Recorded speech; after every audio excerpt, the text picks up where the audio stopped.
जब आप ये कहते हैं कि आप इस देश की नौकरशाही में एक महत्वपूर्ण पद, चाहे वो आईएएस का हो, आईपीएस का हो, पीसीएस का हो, चाहे वो स्टेट सर्विसेज में किन्हीं सर्विसेज का हो, चाहे वह एसएससी जैसी परीक्षा, जो आपका सपना है, डजंट मैटर।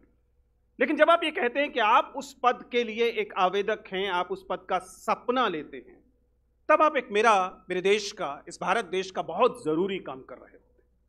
क्योंकि उस समय आप इस देश के गणतंत्र में, क्योंकि हमारा देश केवल लोकतंत्र नहीं है, जो लोग पॉलिटिकल साइंस थोड़े से जानते हैं वे जानते हैं कि हम लोकतंत्र भी हैं और हम गणतंत्र भी हैं। We are democracy as well as we are Republic.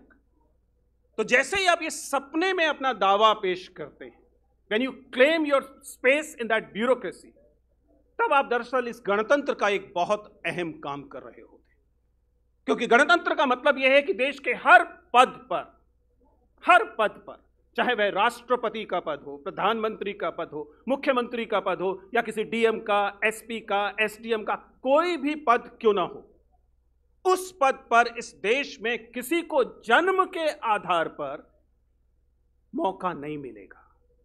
हम एक गणतंत्र हैं, राजा का बेटा राजा नहीं बनेगा, नवाब का बेटा नवाब नहीं बनेगा। हम एक गणतंत्र हैं, इसलिए इस देश के प्रत्येक नागरिक के पास यह हक होगा कि वह अगर अदरवाइज एलिजिबल है तो इस देश के किसी भी पद का सपना ले सके। इसलिए जब आप उस सपने पर दावेदारी करते हैं, जब आप वो आवेदन भरते हैं, तब आप ये सिद्ध करते हैं कि आप सबकी आस्था इस देश के गणतंत्र में है।